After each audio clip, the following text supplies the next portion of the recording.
Tonight you are exactly where you need to be. You've found your way to a quiet little corner of the night, where the world slows down, the stars begin to whisper, and soft stories drift like moonlight through the dark. I'm so glad you're here.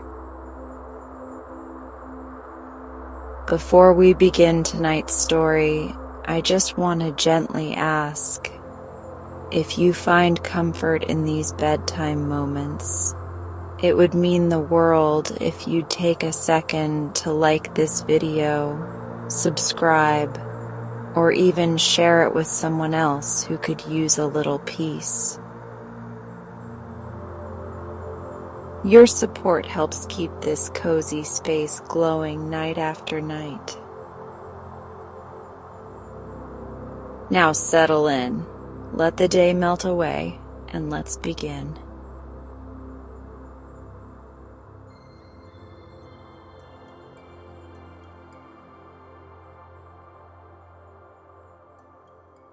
Far, far away, in the midst of a pine forest, there lived a woman who had both a daughter and a stepdaughter. Ever since her own daughter was born, the mother had given her all that she cried for, so she grew up to be as cross and disagreeable as she was ugly. Her stepsister, on the other hand, had spent her childhood in working hard to keep house for her father, who died soon after his second marriage. And she was as much beloved by the neighbors for her goodness and industry as she was for her beauty. As the years went on, the difference between the two girls grew more marked, and the old woman treated her stepdaughter worse than ever, and was always on the watch for some pretext for beating her or depriving her of her food. Anything, however foolish, was good enough for this, and one day, when she could think of nothing better, she set both the girls to spin while sitting on the low wall of the well. "And you had better mind what you do," said she, "for the one whose thread breaks first shall be thrown to the bottom." But of course she took good care that her own daughter's flax was fine and strong, while the stepsister had only some coarse stuff, which no one would have thought of using. As might be expected, in a very little while the poor girl's thread snapped, and the old woman, who had been watching from behind a door, seized her stepdaughter by her shoulders and threw her into the well. "That is an end of you," she said. But she was wrong, for it was only the beginning. Down, down, down went the girl. It seemed as if the well must reach to the very middle of the earth, but at last her feet touched the ground, and she found herself in a field more beautiful than even the summer pastures of her native mountains. Trees waved in the soft breeze, and flowers of the brightest colors danced in the grass. And though she was quite alone, the girl's heart danced too, for she felt happier than she had since her father died. So she walked on through the meadow till she came to an old tumble-down fence, so old that it was a wonder it managed to stand up at all, and it looked as if it depended for support on the old man's beard that climbed all over it. The girl paused for a moment as she came up, and gazed about for a place where she might safely cross. But before she could move, a voice cried from the fence, "Do not hurt me, little maiden. I am so old, so old. I have not much longer to live." And the maiden answered, "No, I will not hurt you. Fear nothing." and then, seeing a spot where the clematis grew less thickly than in other places, she jumped lightly over. "May all go well with thee," said the fence, as the girl walked on. She soon left the meadow and turned into a path which ran between two flowery hedges. Right in front of her stood an oven, and through its open door she could see a pile of white loaves. "Eat as many loaves as you like, but do me no harm, little maiden," cried the oven. And the maiden told her to fear nothing, for she never hurt anything, and was very grateful for the oven's kindness in giving her such a beautiful white loaf. When she had finished it down to the last crumb, she shut the oven door and said, "Good morning." "May all go well with thee," said the oven as the girl walked on. By and by she became very thirsty, and seeing a cow with a milk pail hanging on her horn, turned towards her. "Milk me and drink as much as you will, little maiden," cried the cow. "But be sure you spill none on the ground, and do me no harm, for I have never harmed anyone." "Nor I," answered the girl. "Fear nothing." So she sat down and milked till the pail was nearly full. Then she drank it all up except a little drop at the bottom. "Now throw any that is left over my hoofs and hang the pail on my horns again," said the cow. And the girl did as she was bid, and kissed the cow on her forehead, and went her way. Many hours had now passed since the girl had fallen down the well, and the sun was setting. "Where shall I spend the night?" thought she, and suddenly she saw before her a gate which she had not noticed before, and a very old woman leaning against it. "Good evening," said the girl politely, and the old woman answered, "Good evening, my child. Would that everyone was as polite as you. Are you in search of anything?" "I am in search of a place," replied the girl, and the woman smiled and said, "Then stop a little while and comb my hair, and you shall tell me all the things you can do." "Willingly, mother," answered the girl, and she began combing out the old woman's hair, which was long and white. Half an hour passed in this way, and then the old woman said, "As you did not think yourself too good to comb me, I will show you where you may take service. Be prudent and patient, and all will go well." So the girl thanked her and set out for a farm at a little distance, where she was engaged to milk the cows and sift the corn. As soon as it was light next morning, the girl got up and went into the cow house. "I'm sure you must be hungry," said she, patting each in turn. And then she fetched hay from the barn, and while they were eating it, she swept out the cow house and strewed clean straw upon the floor. The cows were so pleased with the care she took of them that they stood quite still while she milked them, and did not play any of the tricks on her that they had played on other dairymaids who were rough and rude. And when she had done, and was going to get up from her stool, she found sitting round her a whole circle of cats, black and white, tabby and tortoise-shell, who all cried with one voice, "We are very thirsty. Please give us some milk." "My poor little pussies," said she, "of course you shall have some." And she went into the dairy, followed by all the cats, and gave each one a little red saucerful. But before they drank, they all rubbed themselves against her knees and purred by way of thanks. The next thing the girl had to do was to go to the storehouse and to sift the corn through a sieve. While she was busy rubbing the corn, she heard a whir of wings, and a flock of sparrows flew in at the window. "We are hungry! Give us some corn! Give us some corn!" cried they. And the girl answered, "You poor little birds, of course you shall have some," and scattered a fine handful over the floor. When they had finished, they flew on her shoulders and flapped their wings by way of thanks. Time went by, and no cows in the whole countryside were so fat and well tended as hers, and no dairy had so much milk to show. The farmer's wife was so well satisfied that she gave her higher wages and treated her like her own daughter.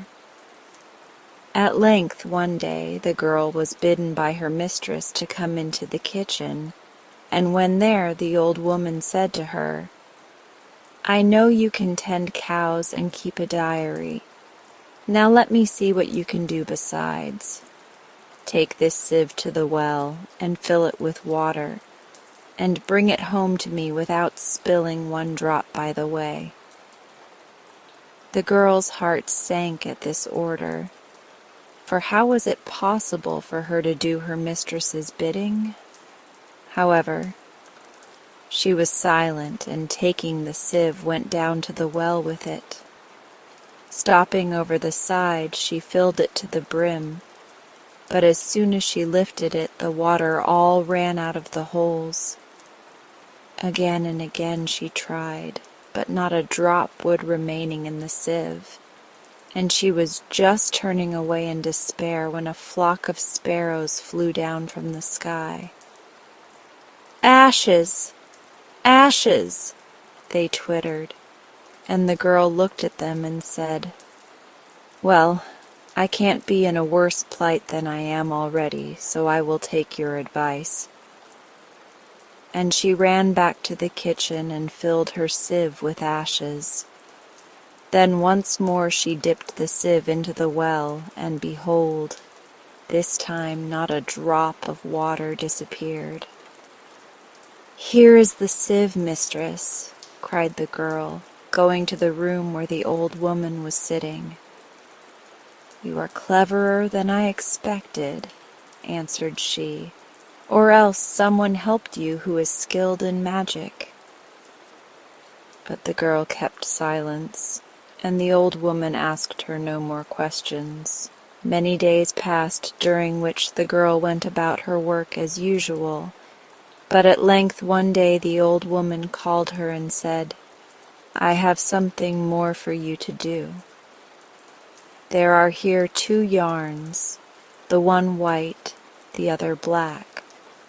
What you must do is to wash them in the river till the black one becomes white and the white black." And the girl took them to the river and washed hard for several hours, but wash as she would, they never changed one whit. "This is worse than the sieve," thought she, and was about to give up in despair when there came a rush of wings through the air, and on every twig of the birch trees which grew by the bank was perched a sparrow. "The black to the east, the white to the west," they sang all at once, and the girl dried her tears and felt brave again. Picking up the black yarn, she stood facing the east and dipped it in the river, and in an instant it grew white as snow. Then turning to the west, she held the white yarn in the water, and it became as black as a crow's wing. She looked back at the sparrows and smiled and nodded to them, and flapping their wings in reply, they flew swiftly away. At the sight of the yarn, the old woman was struck dumb, but when at length she found her voice, she asked the girl what magician had helped her to do what no one had done before. But she got no answer, for the maiden was afraid of bringing trouble on her little friends. For many weeks the mistress shut herself up in her room, and the girl went about her work as usual. She hoped that there was an end to the difficult tasks which had been set her, but in this she was mistaken. For one day the old woman appeared suddenly in the kitchen and said to her, "There is one more trial to which I must put you, and if you do not fail in that, you will be left in peace forevermore. Here are the yarns which you washed. Take them and weave them into a web that is as smooth as a king's robe, and see that it is spun by the time that the sun sets." "This is the easiest thing I have been set to do," thought the girl, who was a good spinner. But when she began, she found that the skein tangled and broke every moment. "Oh, I can never do it," she cried at last, and leaned her head against the loom and wept. But at that instant the door opened, and there entered, one behind another, a procession of cats. "What is the matter, fair maiden?" asked they, and the girl answered, "My mistress has given me this yarn to weave into a piece of cloth, which must be finished by sunset, and I have not even begun yet, for the yarn breaks whenever I touch it." "If that is all, dry your eyes," said the cats. "We will manage it for you." And they jumped on the loom and wove so fast and so skillfully that in a very short time the cloth was ready and was as fine as any king ever wore. The girl was so delighted at the sight of it that she gave each cat a kiss on his forehead as they left the room behind one the other as they had come. "Who has taught you this wisdom?" asked the old woman, after she had passed her hands twice or thrice over the cloth and could find no roughness anywhere. But the girl only smiled and did not answer. She had learned early the value of silence. After a few weeks the old woman sent for her maid and told her that as her year of service was now up, she was free to return home, but that, for her part, the girl had served her so well that she hoped she might stay with her. But at these words the maid shook her head and answered gently, "I have been happy here, madam, and I thank you for your goodness to me. But I have left behind me a step-sister and a stepmother, and I am fain to be with them once more." The old woman looked at her for a moment, and then she said, "Well, that must be as you like. But as you have worked faithfully for me, I will give you a reward. Go now into the loft above the storehouse, and there you will find many caskets. Choose the one which pleases you best, but be careful not to open it till you have set it in the place where you wish it to remain." The girl left the room to go to the loft, and as soon as she got outside, she found all the cats waiting for her. Walking in procession, as was their custom, they followed her into the loft, which was filled with caskets big and little, plain and splendid. She lifted up one and looked at it, and then put it down to examine another yet more beautiful. Which should she choose, the yellow or the blue, the red or the green, the gold or the silver? She hesitated long, and went first to one and then to another, when she heard the cats' voices calling, "Take the black, take the black." The words make her look round. She had seen no black casket. But as the cats continued their cry, she peered into several corners that had remained unnoticed, and at length discovered a little black box, so small and so black that it might easily have been passed over. "This is the casket that pleases me best, mistress," said the girl, carrying it into the house, and the old woman smiled and nodded and bade her go her way. So the girl set forth, after bidding farewell to the cows and the cats and the sparrows, who all wept as they said good-bye. She walked on and on and on, till she reached the flowery meadow, and there, suddenly, something happened. She never knew what, but she was sitting on the wall of the well in her stepmother's yard. Then she got up and entered the house. The woman and her daughter stared as if they had been turned into stone, but at length the stepmother gasped out, "So you are alive after all. Well, luck was ever against me. And where have you been this year past?" Then the girl told how she had taken service in the underworld, and beside her wages had brought home with her a little casket, which she would like to set up in her room. "Give me the money, and take the ugly little box off to the outhouse," cried the woman, beside herself with rage, and the girl, quite frightened at her violence, hastened away with her precious box clasped to her bosom. The outhouse was in a very dirty state, as no one had been near it since the girl had fallen down the well. But she scrubbed and swept till everything was clean again, and then she placed the little casket on a small shelf in the corner.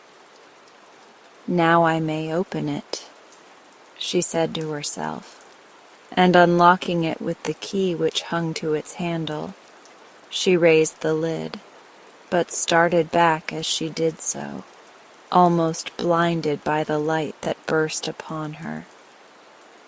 No one would ever have guessed that that little black box could have held such a quantity of beautiful things: rings, crowns, girdles, necklaces, all made of wonderful stones, and they shone with such brilliance that not only the stepmother and her daughter, but all the people round came running to see if the house was on fire. Of course, the woman felt quite ill with greed and envy, and she would have certainly taken all the jewels for herself had she not feared the wrath of the neighbors, who loved her stepdaughter as much as they hated her. But if she could not steal the casket and its contents for herself, at least she could get another like it, and perhaps a still richer one. So she bade her own daughter sit on the edge of the well, and threw her into the water exactly as she had done to the other girl. And exactly as before, the flowery meadow lay at the bottom. Every inch of the way she trod the path which her stepsister had trodden, and saw the things which she had seen. But there the likeness ended.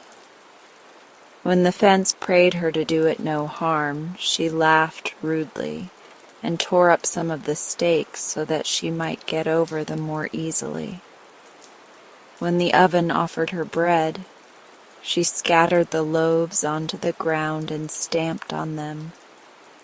And after she had milked the cow, and drunk as much as she wanted, she threw the rest on the grass and kicked the pail to bits, and never heard them say, as they looked after her, "You shall not have done this to me for nothing." Towards evening she reached the spot where the old woman was leaning against the gate-post, but she passed her by without a word. "Have you no manners in your country?" asked the crone. "I can't stop and talk, I am in a hurry," answered the girl. It is getting late, and I have to find a place. Stop and comb my hair for a little, said the old woman, and I will help you to get a place. Comb your hair indeed. I have something better to do than that. And slamming the gate in the crone's face, she went her way, and she never heard the words that followed her.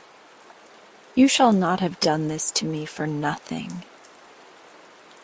By and by the girl arrived at the farm, and she was engaged to look after the cows and sift the corn as her stepsister had been. But it was only when someone was watching her that she did her work. At other times the cowhouse was dirty, and the cows ill-fed and beaten, so that they kicked over the pail and tried to butt her, and everyone said they had never seen such thin cows or such poor milk. As for the cats, she chased them away and ill-treated them, so that they had not even the spirit to chase the rats and mice, which nowadays ran about everywhere. And when the sparrows came to beg for some corn, they fared no better than the cows and the cats, for the girl threw her shoes at them till they flew in a fright to the woods, and took shelter amongst the trees. Months passed in this manner when one day the mistress called the girl to her. All that I have given you to do you have done ill, said she. Yet will I give you another chance. For though you cannot tend cows or divide the grain from the chaff, there may be other things that you can do better. Therefore take this sieve to the well and fill it with water, and see that you bring it back without spilling a drop. The girl took the sieve and carried it to the well as her sister had done. But no little birds came to help her, and after dipping it in the well 2 or 3 times, she brought it back empty. I thought as much, said the old woman angrily. She that is useless in one thing is useless in another. Perhaps the mistress may have thought that the girl had learnt a lesson, but if she did, she was quite mistaken, as the work was no better done than before. By and by she sent for her again, and gave her maid the black and white yarn to wash in the river. But there was no one to tell her the secret by which the black would turn white, and the white black, so she brought them back as they were. This time the old woman only looked at her grimly, but the girl was too well pleased with herself to care what anyone thought about her. After some weeks her 3rd trial came, and the yarn was given her to spin, as it had been given to her stepsister before her. But no procession of cats entered the room to weave a web of fine cloth, and at sunset she only brought back to her mistress an armful of dirty, tangled wool. There seems nothing in the world you can do, said the old woman, and left her to herself. Soon after this the year was up, and the girl went to her mistress to tell her that she wished to go home. Little desire have I to keep you, answered the old woman, for no one thing have you done as you ought. Still, I will give you some payment. Therefore go up into the loft, and choose for yourself one of the caskets that lies there. But see that you do not open it till you place it where you wish it to stay. This was what the girl had been hoping for, and so rejoiced was she that, without even stopping to thank the old woman, she ran as fast as she could to the loft. There were the caskets, blue and red, green and yellow, silver and gold. And there in the corner stood a little black casket, just like the one her stepsister had brought home. If there are so many jewels in that little black thing, this big red one will hold twice the number, she said to herself, and snatching it up, she set off on her road home, without even going to bid farewell to her mistress. "See, mother, see what I have brought," cried she, as she entered the cottage holding the casket in both hands. "Ah, you have got something very different from that little black box," answered the old woman with delight. But the girl was so busy finding a place for it to stand that she took little notice of her mother. "It will look best here. No, here," she said, setting it first on one piece of furniture and then on another. "No, after all, it is too fine to live in a kitchen. Let us place it in the guest chamber." So mother and daughter carried it proudly upstairs and put it on a shelf over the fireplace. Then, untying the key from the handle, they opened the box. As before, a bright light leapt out directly the lid was raised, but it did not spring from the luster of jewels, but from hot flames, which darted along the walls and burnt up the cottage and all that was in it, and the mother and daughter as well. As they had done when the stepdaughter came home, the neighbors all hurried to see what was the matter. But they were too late. Only the hen house was left standing, and in spite of her riches, there the stepdaughter lived happily to the end of her days.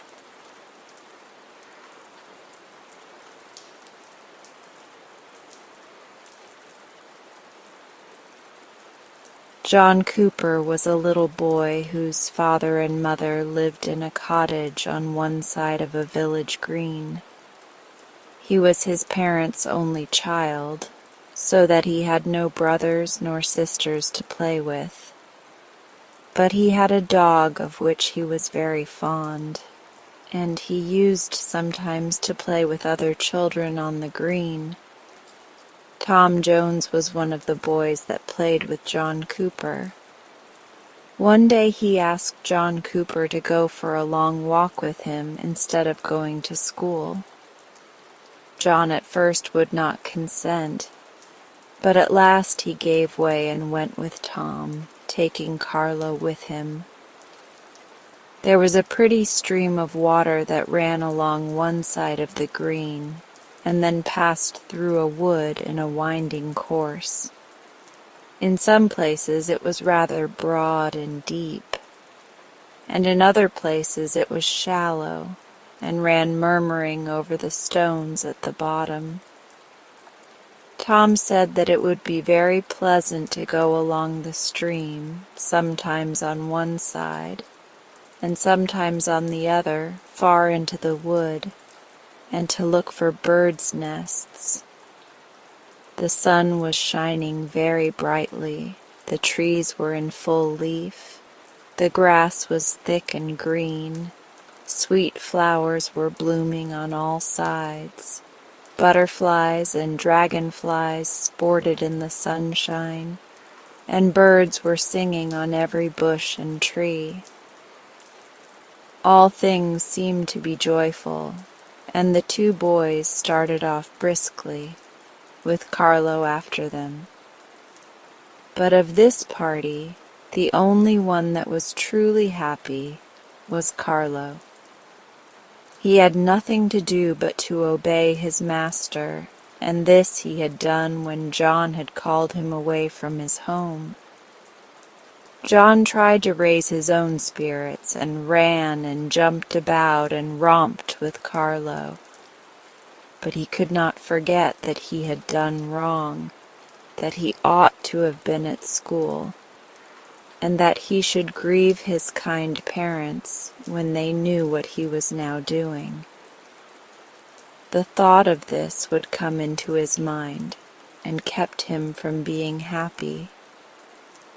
As for Tom Jones, he seemed merry enough, though he not only knew that he was doing wrong himself, but that he had led John into mischief.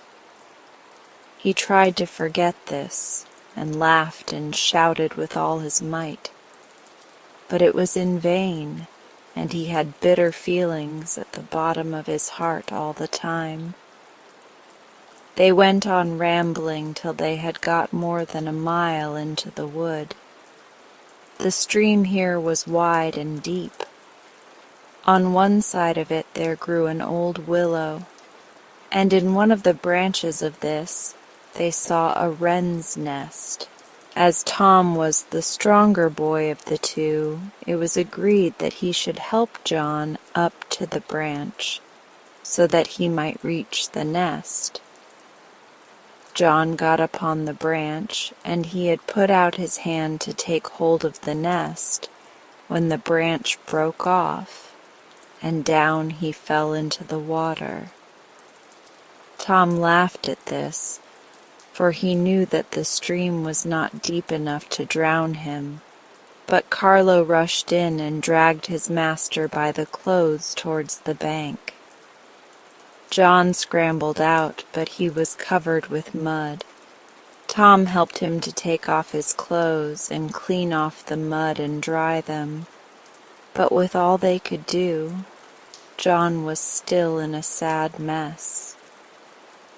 And as it was now late in the day, he turned to go home with a heavy heart. When he reached the cottage, he found his father and mother in great alarm, as they could not think what had become of him. When they found out what had taken place, their alarm was changed into grief, on account of the son whom they loved so much, having done wrong.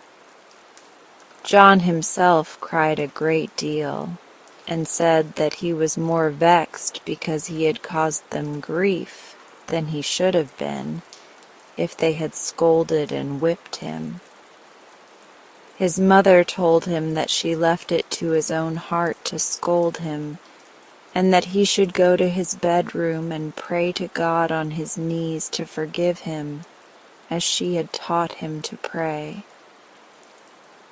John did as she bade him, and he prayed to God with all his heart. He then went to sleep with a quiet mind, and when he awoke the next morning he prayed again that God would give him strength to do his duty, and to stand firm when he should be tempted again, as he had been by Tom Jones.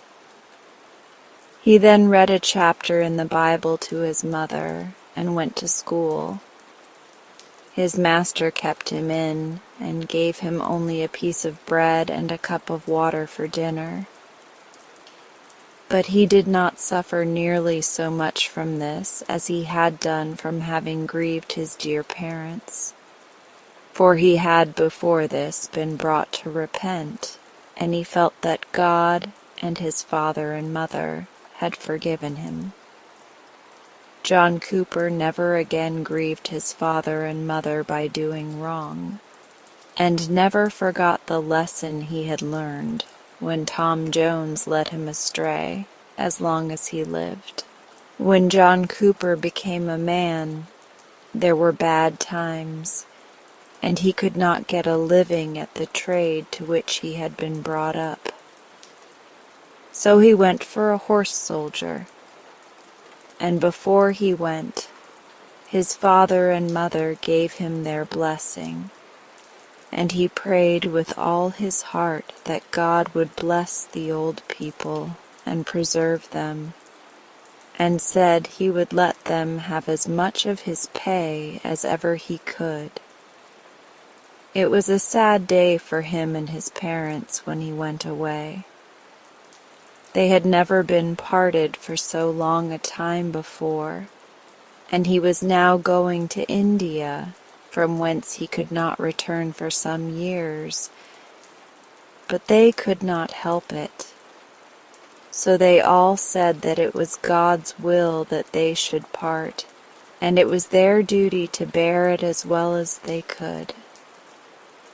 After John was gone, the old people never missed a day, but they prayed to God to keep their son, both in his soul and body, from all evil.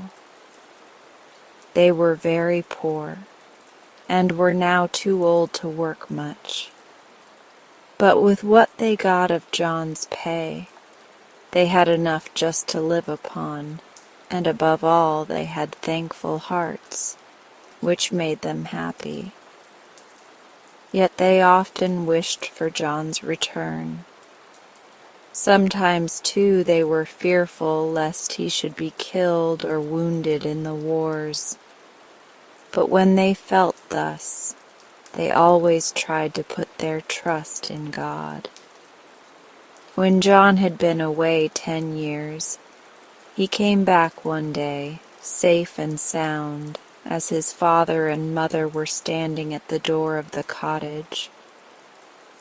You may judge how they all felt, and how many questions his fond mother asked him as to where he had been and how he had got on. The next day was Sunday, and both John and his parents were glad of it, for they wished to go to church to offer up their thanks to God, who had kept John safe through many dangers, had saved the lives of the old people, and had now brought them to each other again. It was a fine bright morning in spring, just such a one as it had been nearly 20 years before, when Tom Jones had tempted John Cooper to keep away from school and to go into the wood to take birds' nests. John did not forget that day, and when it came into his mind he could not help thinking of the changes that had taken place since. He went to church, and you may be sure that he and the old man and woman gave thanks to God with all their hearts for the mercy he had shown to them. Mary Jones was a poor woman whose husband had gone to sea on a long voyage. She lived in a house by the roadside and got her living by washing.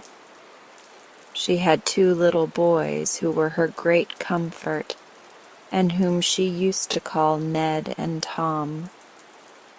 For some time after her husband had left, she got on very well, and was able to send the boys to school, but she caught a fever and was forced to keep her bed.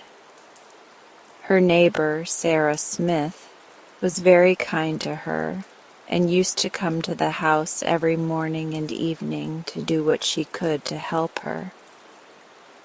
But she was a poor woman, and could not afford to give Mary Jones anything that cost money, so poor Mary was forced to part with a great many things that she might get food. Ned and Tom at this time took turns to go to school. Tom used to go to school one day, while Ned waited on his mother, and the next day Ned went to school and Tom stayed at home. One morning when Ned was going to school, the thought of his poor mother pressed hard on his heart, and after he had gone a little way, he burst out crying. He had not gone far along the narrow lane towards the school when 2 young ladies met him and asked him why he was crying. He told them that he was thinking of his poor, sick mother. The ladies then asked him his name and where he lived, and said they would go and call upon his mother. He thanked them and dried up his tears, and went on to school with a much lighter heart. Soon after he reached home in the evening, the 2 kind ladies came to his mother's house with a footboy, who brought a basket filled with bread and meat, and some things fit for the poor sick woman. They told Mary Jones how they had met Ned in the lane, and what he had told them. and she thanked them for what they had brought, and said that she hoped God would bless them for their goodness to her. They then asked about Ned and Tom, and said they would get their father to do what he could for them. The young ladies then went home, told their father and mother what they had seen and heard, and thanked God that they had been able to make a poor woman and her 2 sons happy. There was a poor woman named Rachel Jenkins, who lived in a very little cottage at some distance from any other house. She was a widow and very poor, but she was very clean and careful, so that her cottage had always a look of neatness and comfort. She used to spend most of her time in spinning. She had 1 son, whose name was Harry.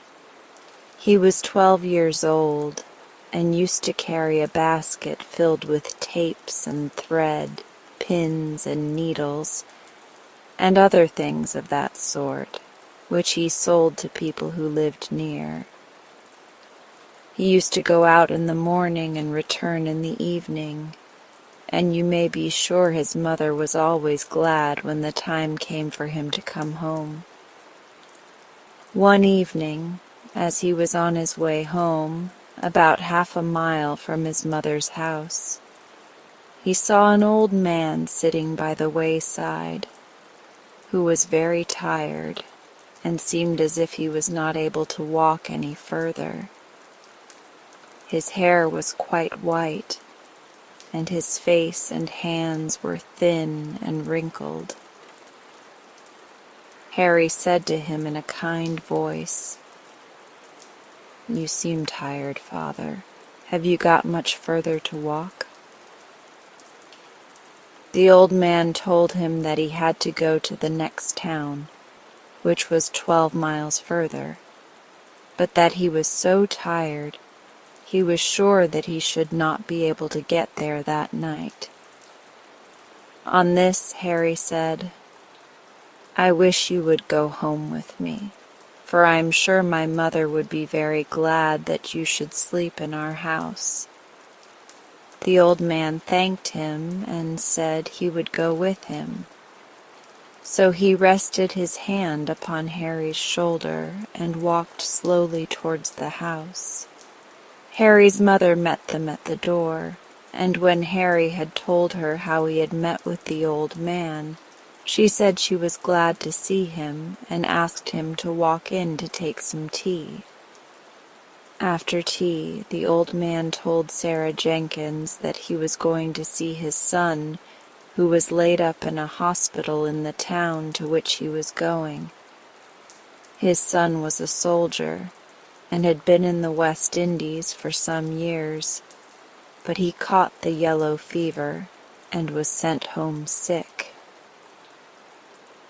The next morning the old man went on his way and blessed Sarah Jenkins and Harry, because they had done good to him who could make no other return than to thank them and pray for them. When I was a girl, Sunday evening used to be the part of the week that I loved best, and I liked it better in winter than in summer. We used to sit round a blazing fire. My mother used then to teach my little brother Tom to say his prayers, and my father used to teach me to read in Pilgrim's Progress or some such book, while my brother John sat near reading some book or other that was fit for a Sunday with his dog Hector lying at his feet. My dear old grandfather was then alive, and he would sit at the table with the large old family Bible before him for the whole evening. As I look back upon the pleasant picture in my mind, my eye fills with tears. I cannot help thinking of what has become of the faces that were then so full of smiles and gladness. My grandfather went to the grave first, but he died in a good old age. And though we mourned to lose him whom we had all loved so much, we could not help feeling that it was a happy change for him, as he could hardly see or hear. Next to him, my poor little brother Tom fell ill of the typhus fever, and God took him to heaven in the budding of his childhood. Only a year or two ago, my father gave me his dying blessing and was then a very old man.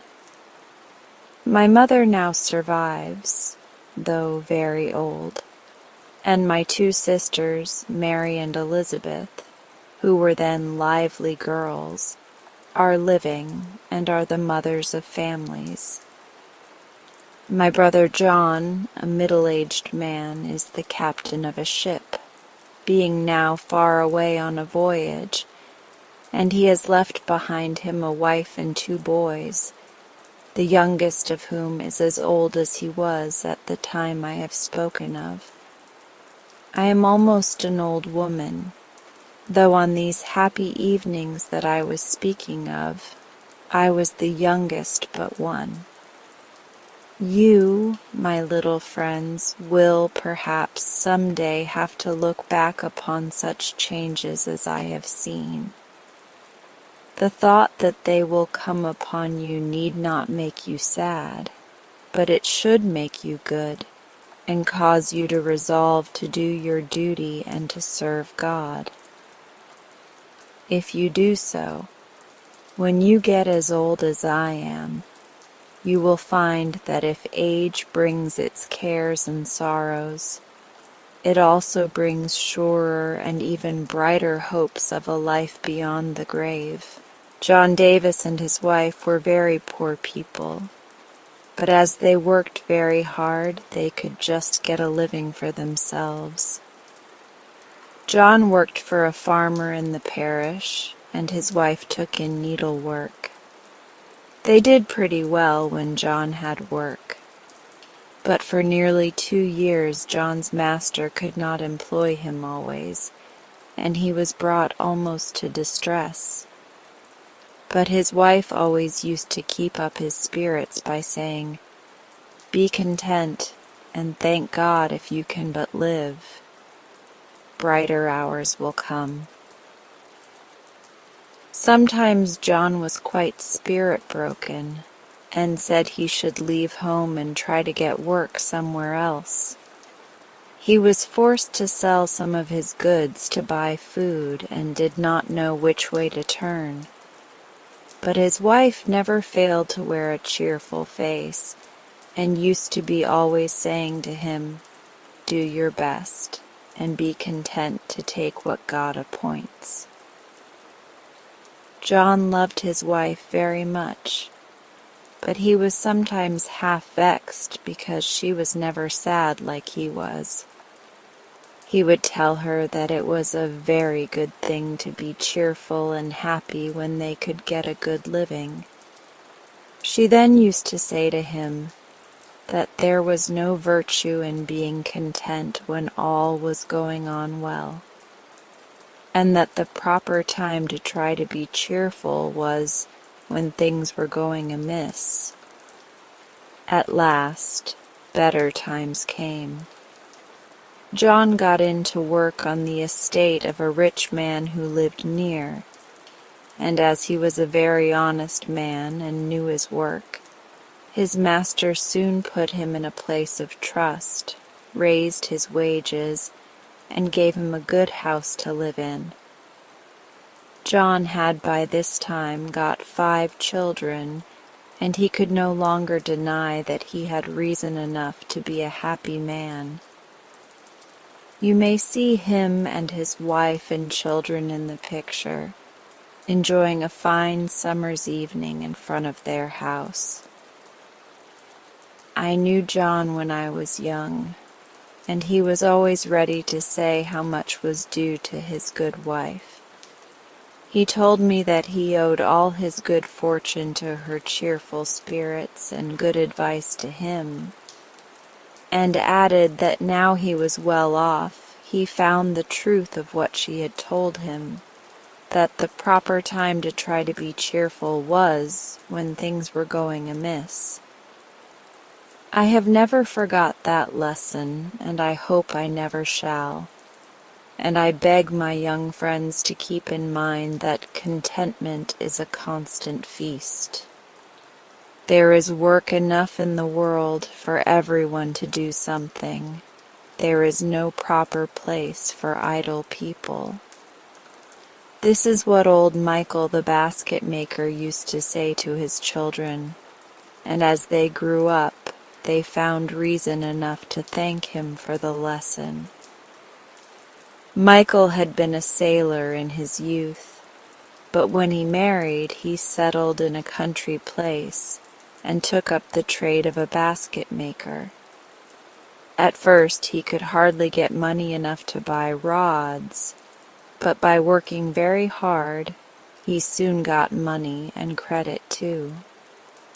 No one in the village was now up before Michael, and most people went to bed before he left off work.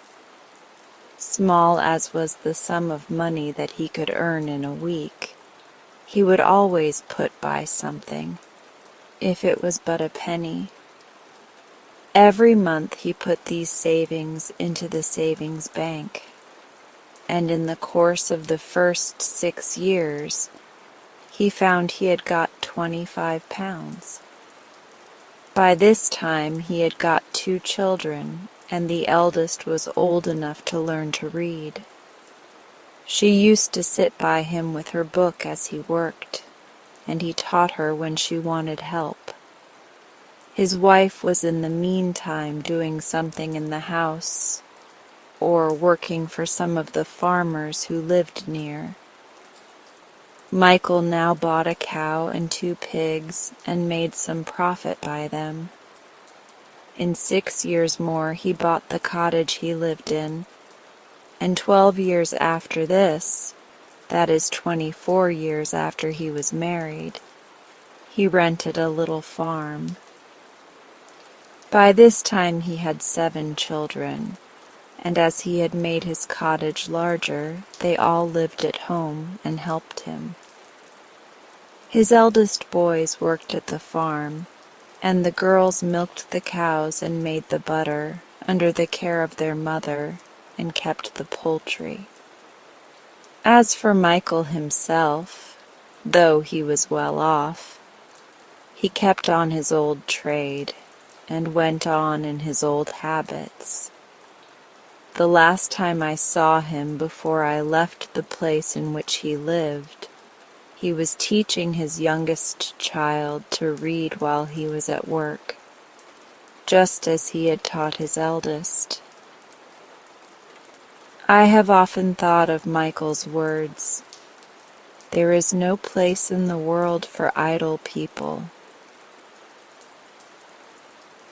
An accomplished wizard once lived on the top floor of a tenement house and passed his time in thoughtful study and studious thought. What he didn't know about wizardry was hardly worth knowing, for he possessed all the books and recipes of all the wizards who had lived before him, and moreover, he had invented several wizardments himself. This admirable person would have been completely happy, but for the numerous interruptions to his studies caused by folk who came to consult him about their troubles, in which he was not interested, and by the loud knocks of the iceman, the milkman, the baker's boy, the laundryman, and the peanut woman. He never dealt with any of these people, but they rapped at his door every day to see him about this or that, or to try to sell him their wares. Just when he was most deeply interested in his books or engaged in watching the bubbling of a cauldron, there would come a knock at his door, and after sending the intruder away, he always found he had lost his train of thought or ruined his compound. At length, these interruptions aroused his anger, and he decided he must have a dog to keep people away from his door. He didn't know where to find a dog, but in the next room lived a poor glass blower with whom he had a slight acquaintance. So he went into the man's apartment and asked, "Where can I find a dog?" "What sort of a dog?" inquired the glass blower. "A good dog, one that will bark at people and drive them away, one that will be no trouble to keep and won't expect to be fed, one that has no fleas and is neat in his habits, one that will obey me when I speak to him. In short, a good dog," said the wizard. "Such a dog is hard to find," returned the glass blower, who was busy making a blue glass flower pot with a pink glass rose bush in it, having green glass leaves and yellow glass roses. The wizard watched him thoughtfully. "Why cannot you blow me a dog out of glass?" he asked presently. "I can," declared the glass blower, "but it would not bark at people, you know." "Oh, I'll fix that easily enough," replied the other. "If I could not make a glass dog bark, I would be a mighty poor wizard." "Very well. If you can use a glass dog, I'll be pleased to blow one for you. Only you must pay for my work." "Certainly," agreed the wizard. "But I have none of that horrid stuff you call money. You must take some of my wares in exchange." The glass blower considered the matter for a moment. "Could you give me something to cure my rheumatism?" he asked. "Oh, yes, easily." "Then it's a bargain. I'll start the dog at once. What color of glass shall I use?" "Pink is a pretty color," said the wizard. "And it's unusual for a dog, isn't it?" "Very," answered the glass blower, "but it shall be pink." So the wizard went back to his studies, and the glass blower began to make the dog.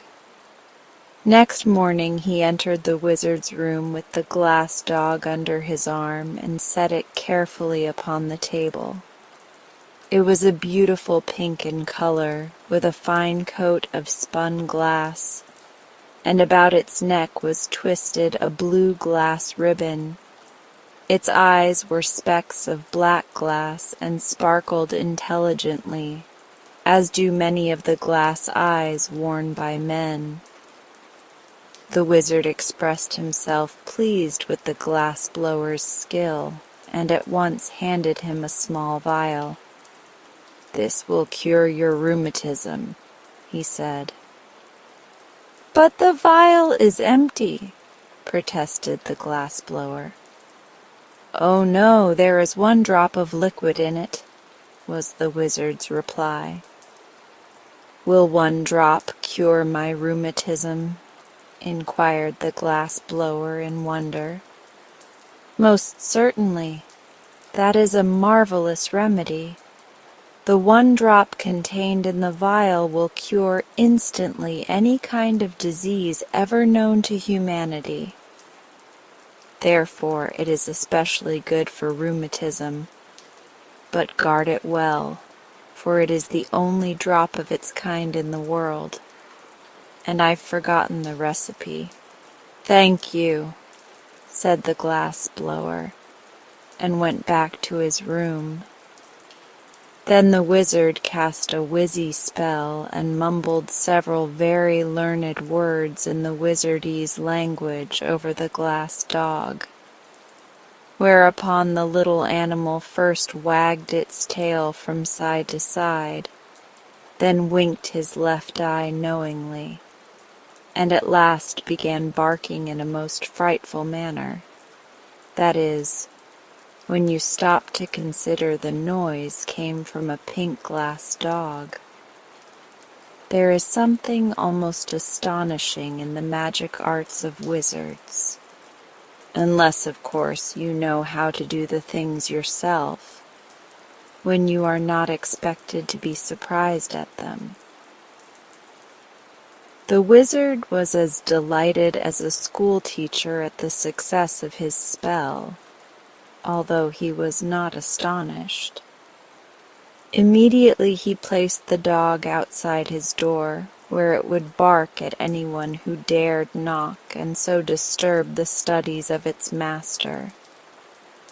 The glass blower, on returning to his room, decided not to use the one drop of wizard cure-all just then.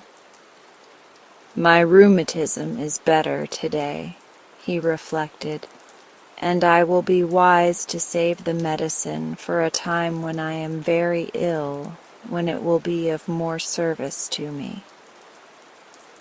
So he placed the vial in his cupboard and went to work blowing more roses out of glass.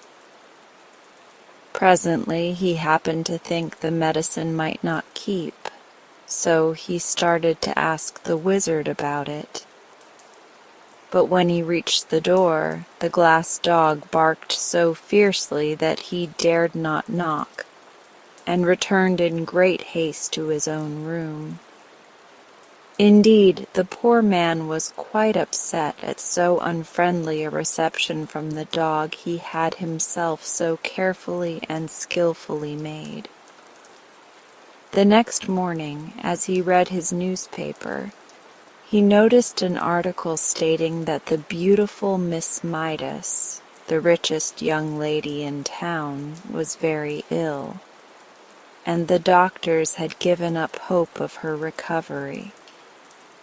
The glass blower, although miserably poor, hard-working, and homely of feature, was a man of ideas. He suddenly recollected his precious medicine, and determined to use it to better advantage than relieving his own ills.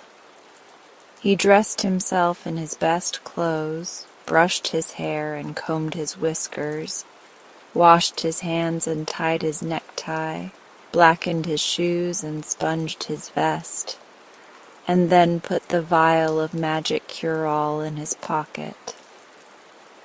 Next he locked his door, went downstairs and walked through the streets to the grand mansion where the wealthy Miss Midas resided. The butler opened the door and said, "No soap, no chromos, no vegetables, no hair oil, no books, no baking powder. My young lady is dying, and we're well supplied for the funeral." The glass blower was grieved at being taken for a peddler. "My friend," he began proudly, but the butler interrupted him, saying, "No tombstones either. There's a family graveyard and the monument's built." "The graveyard won't be needed if you will permit me to speak," said the glass blower. "No doctors, sir. They've given up my young lady, and she's given up the doctors," continued the butler calmly. "I'm no doctor," returned the glass blower, "nor are the others. But what is your errand?" "I called to cure your young lady by means of a magical compound." "Step in, please, and take a seat in the hall. I'll speak to the housekeeper," said the butler more politely. So he spoke to the housekeeper, and the housekeeper mentioned the matter to the steward, and the steward consulted the chef, and the chef kissed the lady's maid and sent her to see the stranger. Thus are the very wealthy hedged around with ceremony, even when dying. When the lady's maid heard from the glass blower that he had a medicine which would cure her mistress, she said, "I'm glad you came." "But," said he, "if I restore your mistress to health, she must marry me." "I'll make inquiries and see if she's willing," answered the maid, and went at once to consult Miss Midas. The young lady did not hesitate an instant. "I'd marry any old thing rather than die," she cried. "Bring him here at once." So the glass blower came, poured the magic drop into a little water, gave it to the patient, and the next minute Miss Midas was as well as she had ever been in her life.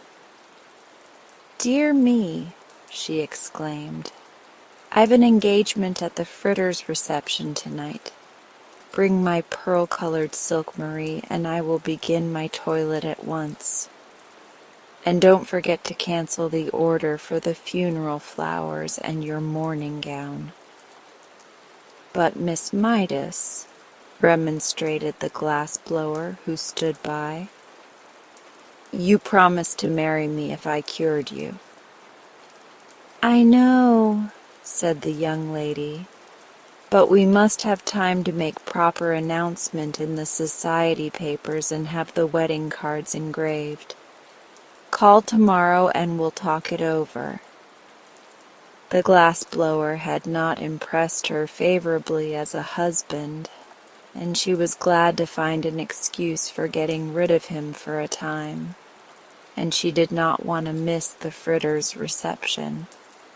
Yet the man went home filled with joy, for he thought his stratagem had succeeded, and he was about to marry a rich wife who would keep him in luxury forever afterward. The first thing he did on reaching his room was to smash his glass-blowing tools and throw them out of the window. He then sat down to figure out ways of spending his wife's money. The following day he called upon Miss Midas, who was reading a novel and eating chocolate creams as happily as if she had never been ill in her life. "Where did you get the magic compound that cured me?" she asked. "From a learned wizard," said he.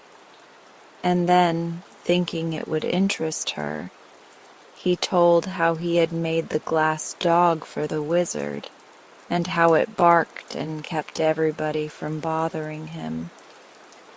"How delightful," she said.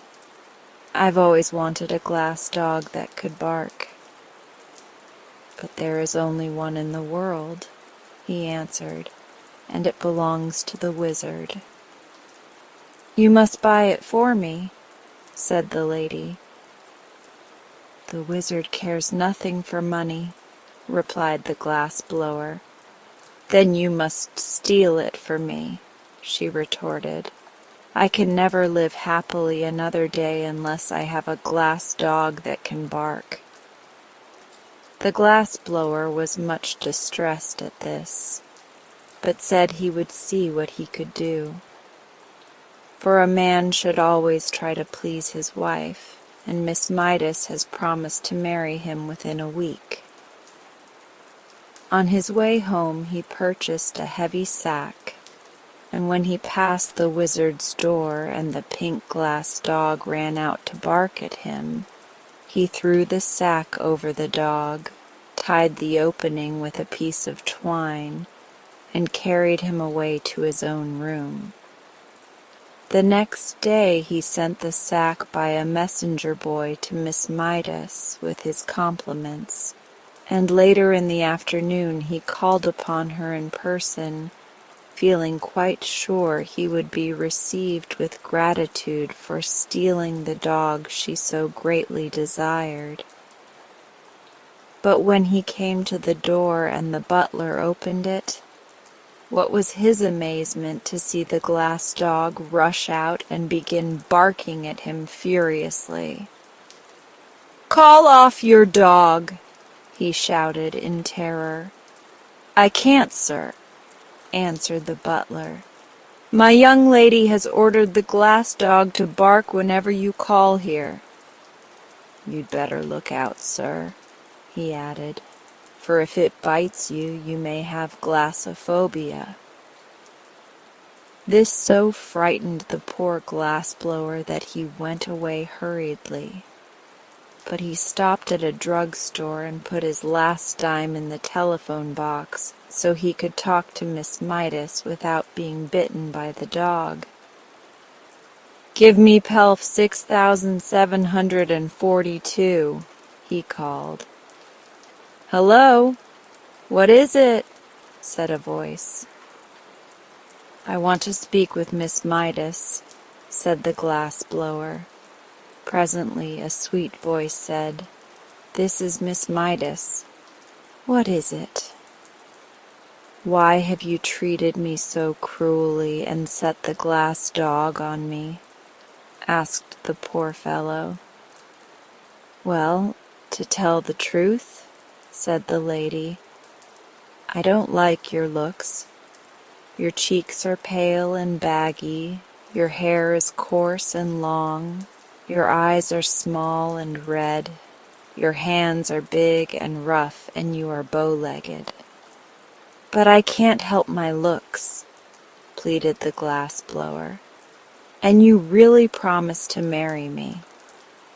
If you were better looking, I'd keep my promise, she returned. But under the circumstances, you are no fit mate for me, and unless you keep away from my mansion, I shall set my glass dog on you. Then she dropped the phone and would have nothing more to say. The miserable glassblower went home with a heart bursting with disappointment and began tying a rope to the bedpost by which to hang himself. Someone knocked at the door, and upon opening it, he saw the wizard. I've lost my dog, he announced. Have you indeed? Replied the glassblower, tying a knot in the rope. Yes, someone has stolen him. That's too bad, declared the glassblower indifferently. You must make me another, said the wizard. But I cannot. I've thrown away my tools. Then what shall I do? Asked the wizard. I do not know, unless you offer a reward for the dog. But I have no money, said the wizard. Offer some of your compounds, then, suggested the glassblower, who was making a noose in the rope for his head to go through. The only thing I can spare, replied the wizard thoughtfully, is a beauty powder. What? Cried the glassblower, throwing down the rope. Have you really such a thing? Yes, indeed. Whoever takes the powder will become the most beautiful person in the world. If you will offer that as a reward, said the glassblower eagerly, I'll try to find the dog for you. For above everything else, I long to be beautiful. But I warn you the beauty will only be skin deep, said the wizard. That's all right, replied the happy glassblower.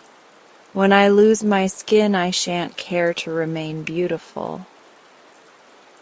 Then tell me where to find my dog, and you shall have the powder, promised the wizard. So the glassblower went out and pretended to search, and by he returned and said, I've discovered the dog. You will find him in the mansion of Miss Midas.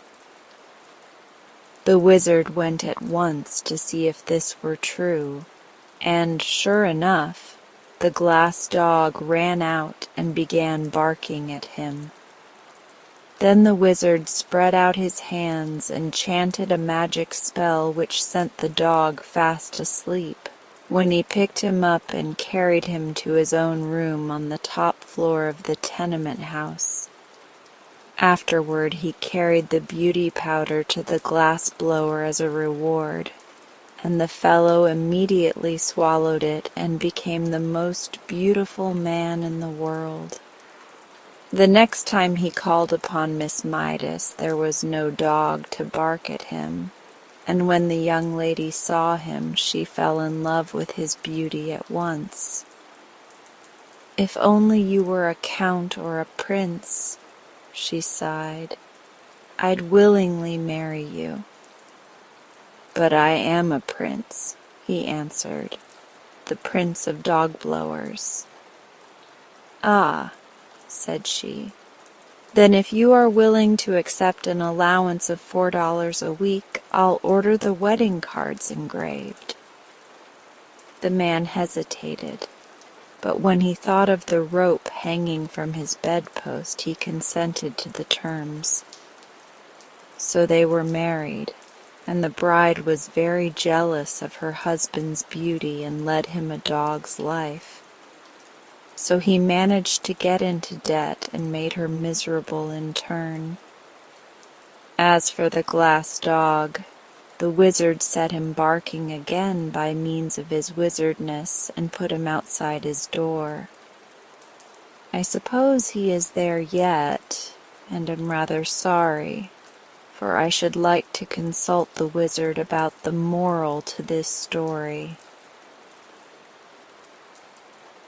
Mamma had gone downtown to shop. She had asked Nora to look after Jane Gladys, and Nora promised she would.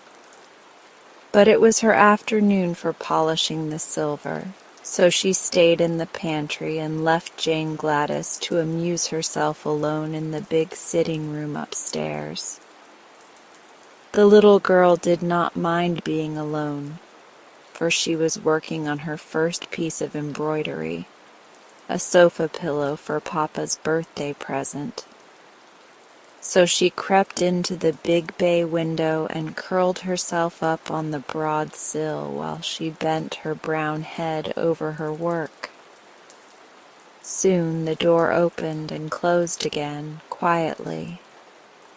Jane Gladys thought it was Nora, so she didn't look up until she had taken a couple more stitches on a forget-me-not. Then she raised her eyes and was astonished to find a strange man in the middle of the room who regarded her earnestly. He was short and fat and seemed to be breathing heavily from his climb up the stairs. He held a work silk hat in one hand, and underneath his other elbow was tucked a good-sized book. He was dressed in a black suit that looked old and rather shabby, and his head was bald upon the top. "Excuse me," he said, while the child gazed at him in solemn surprise. "Are you Jane Gladys Brown?" "Yes, sir," she answered. Very good indeed," he remarked with a queer sort of smile. "I've had quite a hunt to find you, but I've succeeded at last." "How did you get in?" inquired Jane Gladys with a growing distrust of her visitor. "That is a secret," he said mysteriously. This was enough to put the girl on her guard. She looked at the man, and the man looked at her, and both looks were grave and somewhat anxious. "What do you want?" she asked, straightening herself up with a dignified air. "Ah, now we are coming to business," said the man briskly. "I'm going to be quite frank with you. To begin with, your father has abused me in a most ungentlemanly manner." Jane Gladys got off the window sill and pointed her small finger at the door. "Leave this room immediately!"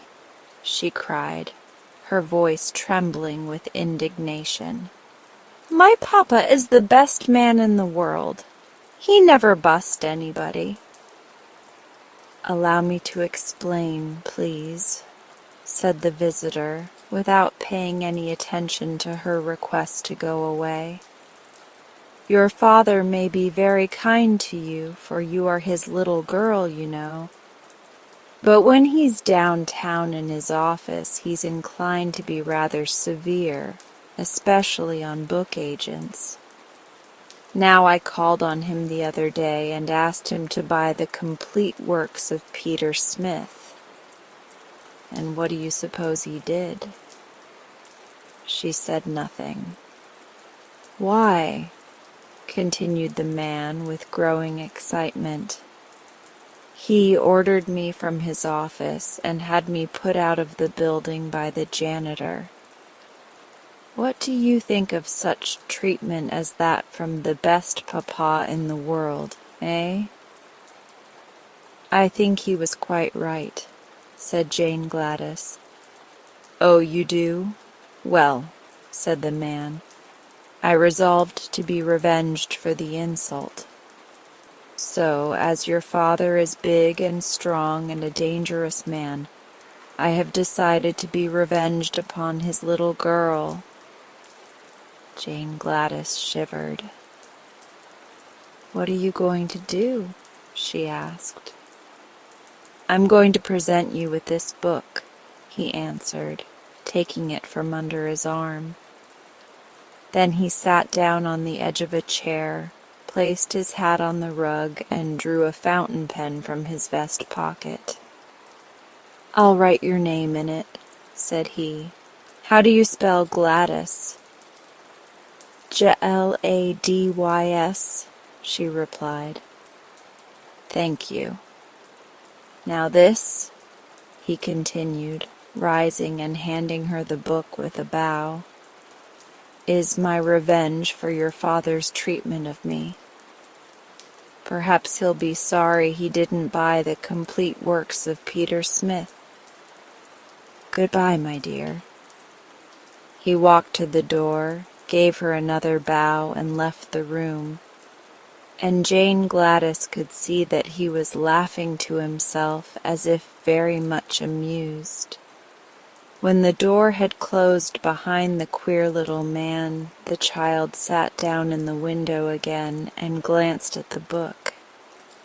It had a red and yellow cover, and the word "Thingamajigs" was across the front in big letters. Then she opened it, curiously, and saw her name written in black letters upon the first white leaf. He was a funny little man, she said to herself thoughtfully. She turned the next leaf and saw a big picture of a clown, dressed in green and red and yellow, and having a very white face with 3-cornered spots of red on each cheek and over the eyes. While she looked at this, the book trembled in her hands. The leaf crackled and creaked, and suddenly the clown jumped out of it and stood upon the floor beside her, becoming instantly as big as any ordinary clown. After stretching his arms and legs and yawning in a rather impolite manner, he gave a silly chuckle and said, "This is better. You don't know how cramped one gets standing so long upon a page of flat paper." Perhaps you can imagine how startled Jane Gladys was, and how she stared at the clown who had just leaped out of the book. "You didn't expect anything of this sort, did you?" he asked, leering at her in clown fashion. Then he turned around to take a look at the room, and Jane Gladys laughed in spite of her astonishment. "What amuses you?" demanded the clown. "Why, the back of you is all white," cried the girl. "You're only a clown in front of you." "Quite likely," he returned in an annoyed tone. The artist made a front view of me. He wasn't expected to make the back of me, for that was against the page of the book. "But it makes you look so funny," said Jane Gladys, laughing until her eyes were moist with tears. The clown looked sulky and sat down upon a chair so she couldn't see his back. "I'm not the only thing in the book," he remarked crossly. This reminded her to turn another page, and she had scarcely noted that it contained the picture of a monkey when the animal sprang from the book with a great crumpling of paper and landed upon the window seat beside her. "Hee hee hee hee hee," chattered the creature, springing to the girl's shoulder and then to the center table. "This is great fun. Now I can be a real monkey instead of a picture of one." "Real monkeys can't talk," said Jane Gladys reprovingly. "How do you know? Have you ever been one yourself?" inquired the animal. And then he laughed loudly, and the clown laughed too, as if he enjoyed the remark. The girl was quite bewildered by this time. She thoughtlessly turned another leaf, and before she had time to look twice, a gray donkey leaped from the book and stumbled from the window seat to the floor with a great clatter. "You're clumsy enough, I'm sure," said the child indignantly, for the beast had nearly upset her. "Clumsy? And why not?" demanded the donkey with angry voice. "If the fool artist had drawn you out of perspective as he did me, I guess you'd be clumsy yourself." "What's wrong with you?" asked Jane Gladys. "My front and rear legs on the left side are nearly 6 inches too short. That's what's the matter." If that artist didn't know how to draw properly, why did he try to make a donkey at all? "I don't know," replied the child, seeing an answer was expected. "I can hardly stand up," grumbled the donkey, "and the least little thing will topple me over." "Don't mind that," said the monkey, making a spring at the chandelier and swinging from it by his tail until Jane Gladys feared he would knock all the globes off. "The same artist has made my ears as big as that clown's, and everyone knows a monkey hasn't any ears to speak of, much less to draw." "He should be prosecuted," remarked the clown gloomily. "I haven't any back." Jane Gladys looked from one to the other with a puzzled expression upon her sweet face, and turned another page of the book. Swift as a flash there sprang over her shoulder a tawny, spotted leopard, which landed upon the back of a big leather armchair and turned upon the others with a fierce movement. The monkey climbed to the top of the chandelier and chattered with fright. The donkey tried to run and straightway tipped over on his left side. The clown grew paler than ever, but he sat still in his chair and gave a low whistle of surprise. The leopard crouched upon the back of the chair, lashed his tail from side to side, and glared at all of them by turns, including Jane Gladys. "Which of us are you going to attack first?" asked the donkey, trying hard to get upon his feet again. "I can't attack any of you," snarled the leopard. "The artist made my mouth shut so I haven't any teeth, and he forgot to make my claws." but I'm a frightful-looking creature nevertheless. Am I not?" "Oh, yes," said the clown indifferently. "I suppose you're frightful-looking enough. But if you have no teeth nor claws, we don't mind your looks at all." This so annoyed the leopard that he growled horribly, and the monkey laughed at him. Just then the book slipped from the girl's lap, and as she made a movement to catch it, one of the pages near the back opened wide.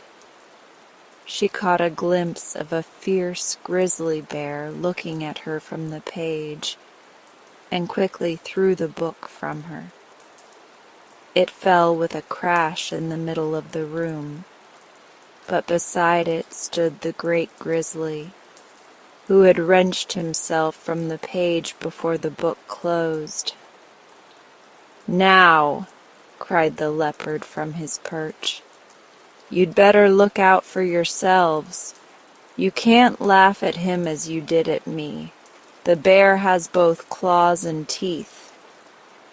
"Indeed I have," said the bear in a low, deep, growling voice, "and I know how to use them too.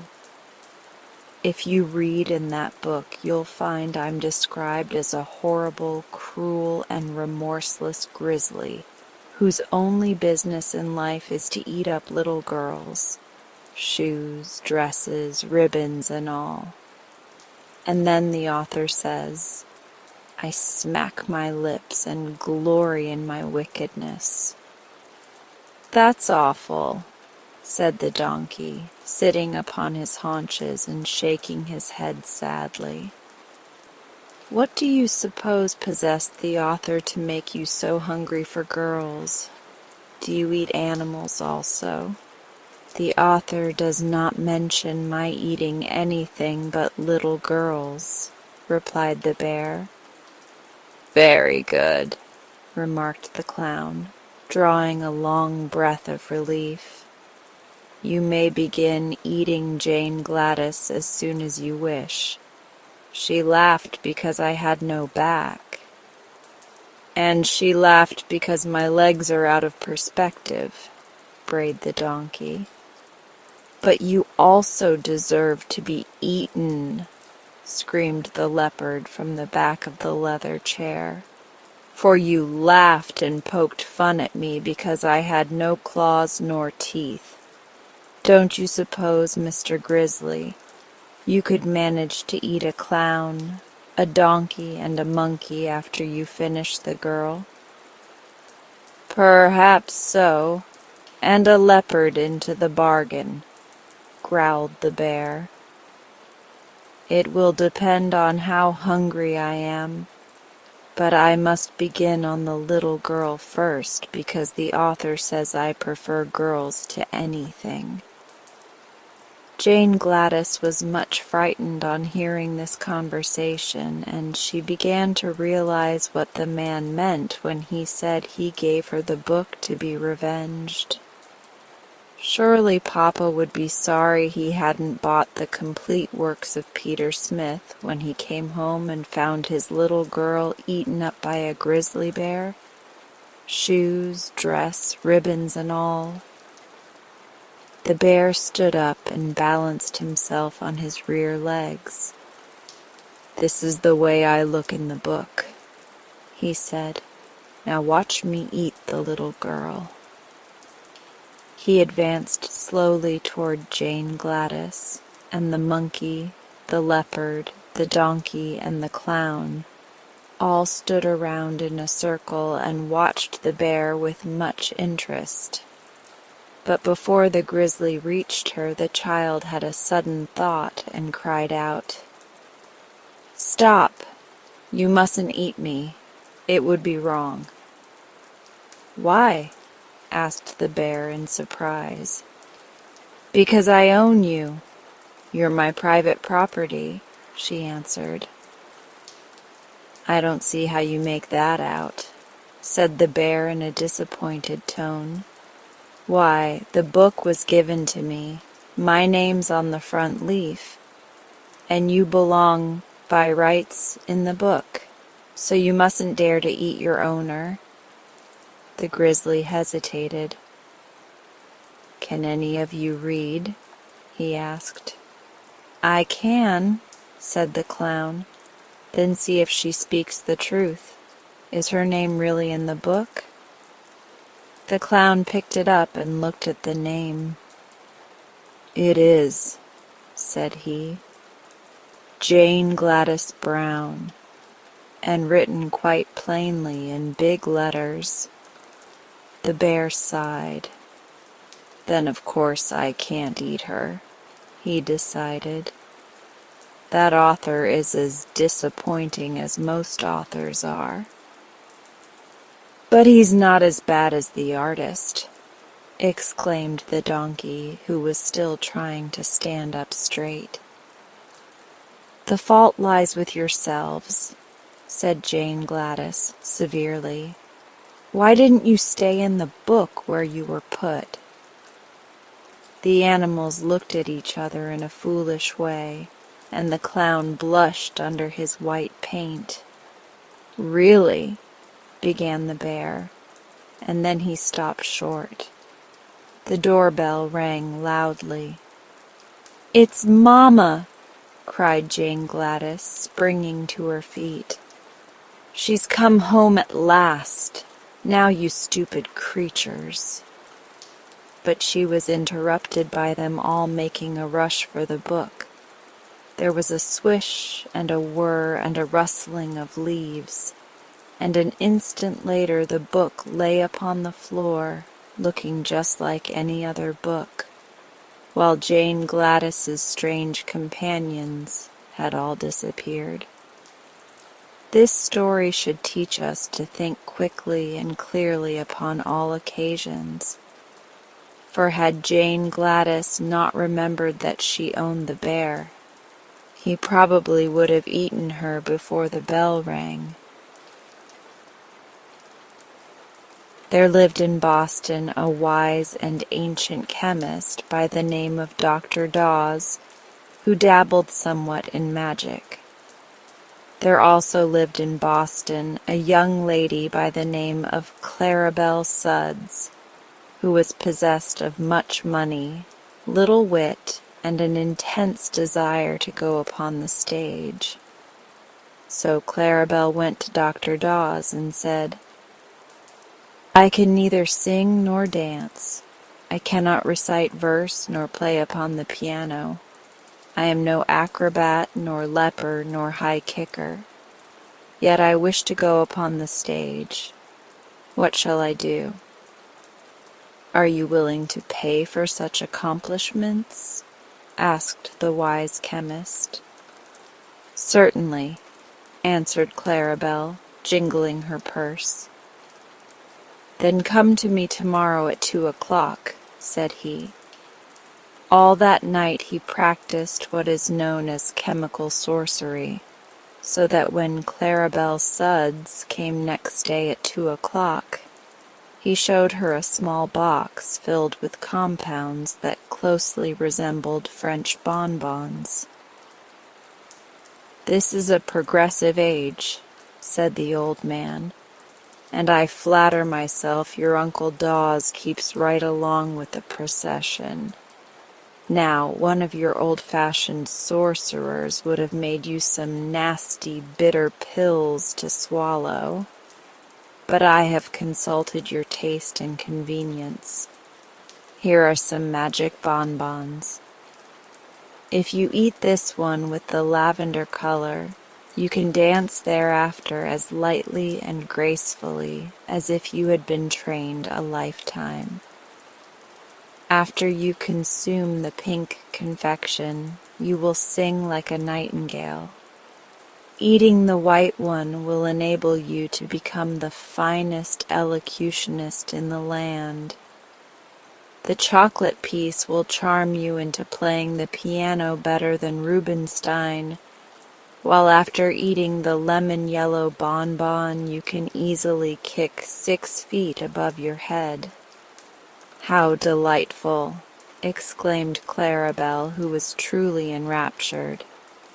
"You are certainly a most clever sorcerer as well as a considerate compounder," and she held out her hand for the box. "Ahem," said the wise one. "A check, please." "Oh, yes, to be sure. How stupid of me to forget it," she returned.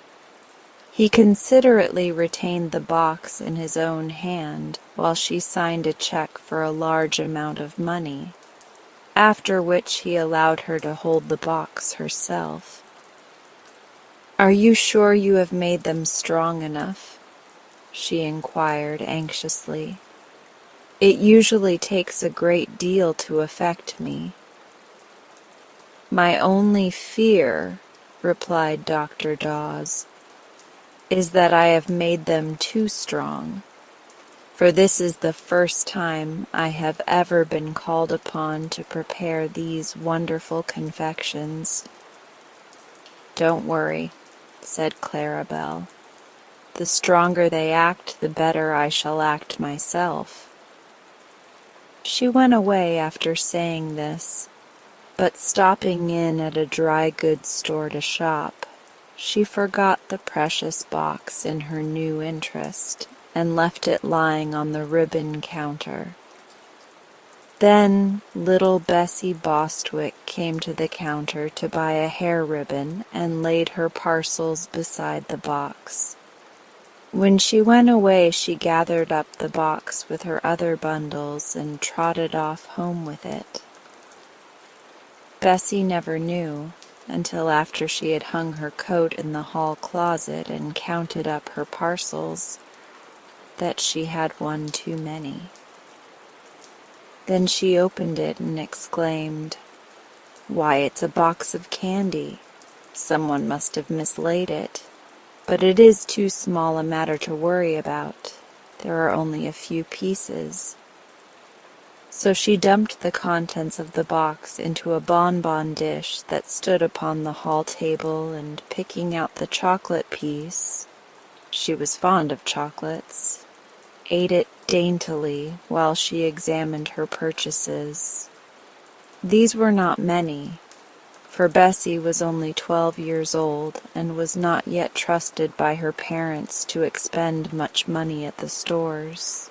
But while she tried on the hair ribbon, she suddenly felt a great desire to play upon the piano, and the desire at last became so overpowering that she went into the parlor and opened the instrument. The little girl had, with infinite pains, contrived to learn 2 pieces, which she usually executed with a jerky movement of her right hand, and a left hand that forgot to keep up, and so made dreadful discords. But under the influence of the chocolate bonbon, she sat down and ran her fingers lightly over the keys, producing such exquisite harmony that she was filled with amazement at her own performance. That was the prelude, however. The next moment she dashed into Beethoven's 7th Sonata and played it magnificently. Her mother, hearing the unusual burst of melody, came downstairs to see what musical guest had arrived. But when she discovered it was her own little daughter who was playing so divinely, she had an attack of palpitation of the heart, to which she was subject, and sat down upon a sofa until it should pass away. Meanwhile, Bessie played one piece after another with untiring energy. She loved music, and now found that all she need do was to sit at the piano and listen and watch her hands twinkle over the keyboard. Twilight deepened in the room, and Bessie's father came home and hung up his hat and overcoat and placed his umbrella in the rack. Then he peeped into the parlor to see who was playing. "Great Caesar!" he exclaimed. But the mother came to him softly with her finger on her lips and whispered, "Don't interrupt her, John. Our child seems to be in a trance. Did you ever hear such superb music?" "Why, she's an infant prodigy," gasped the astounded father. "Beats Blind Tom all hollow. It's wonderful." As they stood listening, the senator arrived, having been invited to dine with them that evening. And before he had taken off his coat, the Yale professor, a man of deep learning and scholarly attainments, joined the party. Bessie played on, and the four elders stood in a huddled but silent and amazed group, listening to the music and waiting for the sound of the dinner gong.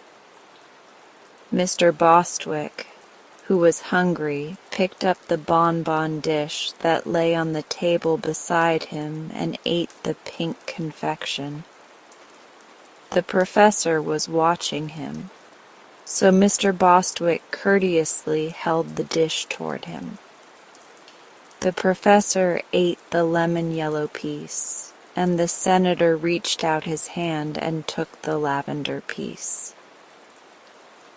He did not eat it, however, for, chancing to remember that it might spoil his dinner, he put it in his vest pocket. Mrs. Bostwick, still intently listening to her precocious daughter without thinking what she did, took the remaining piece, which was the white one, and slowly devoured it. The dish was now empty, and Claribel Sudd's precious bonbons had passed from her possession forever. Suddenly Mr. Bostwick, who was a big man, began to sing in a shrill tremolo soprano voice. It was not the same song Bessie was playing, and the discord was shocking that the professor smiled. The senator put his hands to his ears, and Mrs. Bostwick cried in a horrified voice, "William!" Her husband continued to sing, as if endeavoring to emulate the famous Christine Nilsson, and paid no attention whatever to his wife or his guests. Fortunately, the dinner gong now sounded, and Mrs. Bostwick dragged Bessie from the piano and ushered her guests into the dining room. Mr. Bostwick followed, singing "The Last Rose of Summer," as if it had been an encore demanded by 1,000 delighted hearers.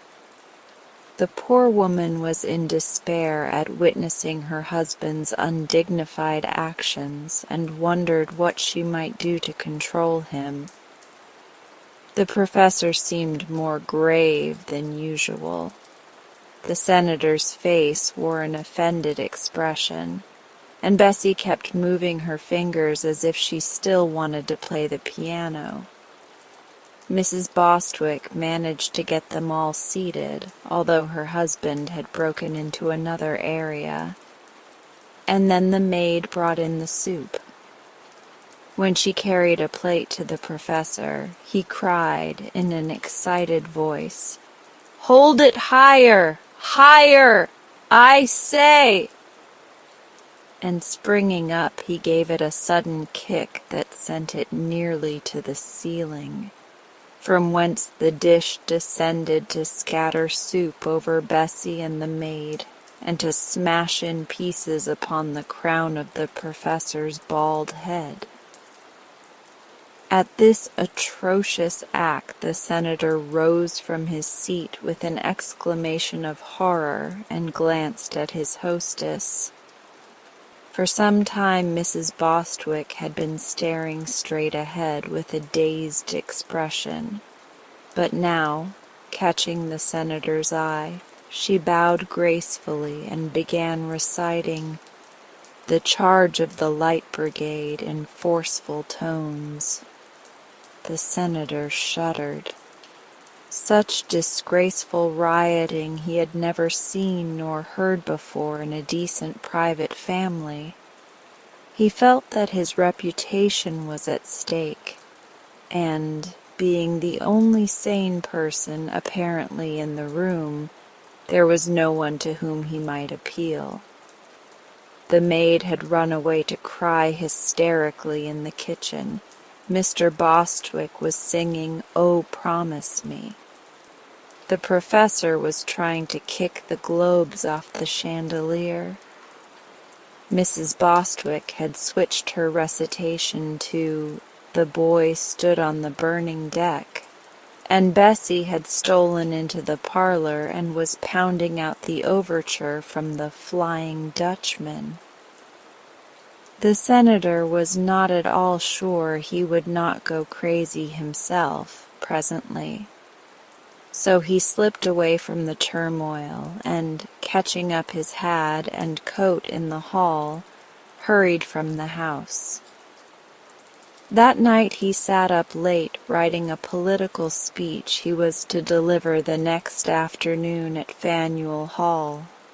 But his experiences at the Bostwicks had so unnerved him that he could scarcely collect his thoughts. And often he would pause and shake his head pityingly as he remembered the strange things he had seen in that usually respectable home. The next day he met Mr. Bostwick in the street, but passed him by with a stony glare of oblivion. He felt he really could not afford to know this gentleman in the future. Mr. Bostwick was naturally indignant at the direct snub, yet in his mind lingered a faint memory of some quite unusual occurrences at his dinner party the evening before, and he hardly knew whether he dared resent the senator's treatment or not. The political meeting was the feature of the day, for the senator's eloquence was well known in Boston. So the big hall was crowded with people, and in one of the front rows sat the Bostwick family, with the learned Yale professor beside them.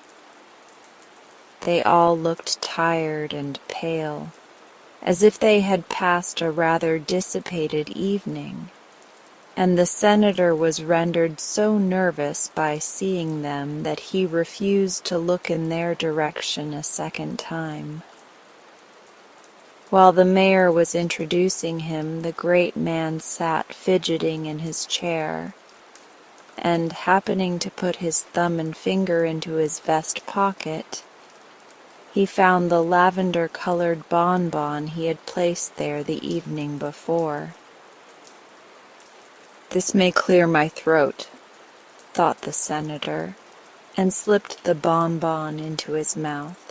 A few minutes afterwards he arose before the vast audience which greeted him with enthusiastic plaudits.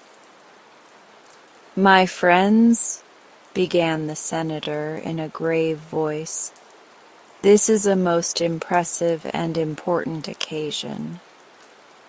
Then he paused, balanced himself upon his left foot, and kicked his right leg into the air in the way favored by ballet dancers.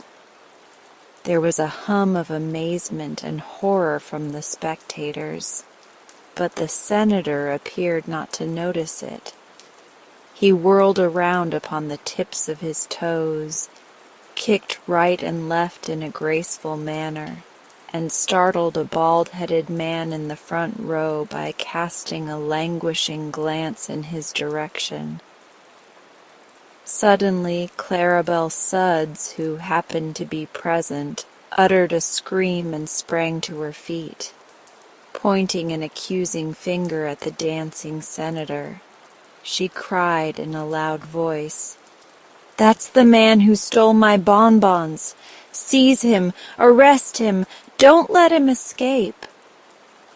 But the ushers rushed her out of the hall, thinking she had gone suddenly insane, and the senator's friends seized him firmly and carried him out the stage entrance to the street, where they put him into an open carriage and instructed the driver to take him home. The effect of the magic bonbon was still powerful enough to control the poor senator, who stood upon the rear seat of the carriage and danced energetically all the way home, to the delight of the crowd of small boys who followed the carriage and the grief of the sober-minded citizens who shook their heads sadly and whispered that another good man had gone wrong. It took the senator several months to recover from the shame and humiliation of this escapade, and curiously enough, he never had the slightest idea what had induced him to act in so extraordinary a manner. Perhaps it was fortunate the last bonbon had now been eaten, for they might easily have caused considerably more trouble than they did. Of course, Clarabelle went again to the wise chemist and signed a check for another box of magic bonbons, but she must have taken better care of these, for she is now a famous vaudeville actress. This story should teach us the folly of condemning others for actions that we do not understand, for we never know what may happen to ourselves. It may also serve as a hint to be careful about leaving parcels in public places, and incidentally to let other people's packages severely alone. The capture of Father Time. Jim was the son of a cowboy and lived on the broad plains of Arizona. His father had trained him to lasso a bronco or a young bull with perfect accuracy, and had Jim possessed the strength to back up his skill, he would have been as good a cowboy as any in all Arizona. When he was 12 years old, he made his first visit to the East, where Uncle Charles, his father's brother, lived. Of course, Jim took his lasso with him, for he was proud of his skill in casting it, and wanted to show his cousins what a cowboy could do. At first, the city boys and girls were much interested in watching Jim lasso posts and fence pickets, but they soon tired of it, and even Jim decided it was not the right sort of sport for cities. But one day the butcher asked Jim to ride one of his horses into the country, to a pasture that had been engaged, and Jim eagerly consented. He had been longing for a horseback ride, and to make it seem like old times he took his lasso with him.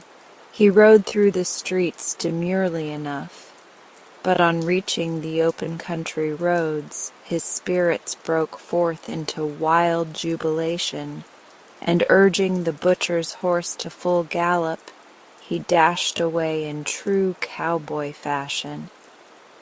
Then he wanted still more liberty, and letting down the bars that led into a big field, he began riding over the meadow and throwing his lasso at imaginary cattle, while he yelled and whooped to his heart's content.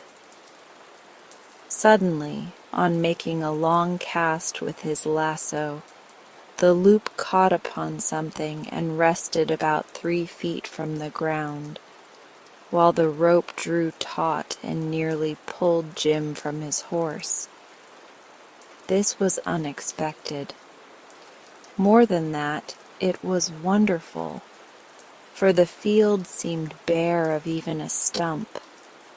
Jim's eyes grew big with amazement, but he knew he had caught something when a voice cried out, "Here, let go! Let go, I say! Can't you see what you've done?"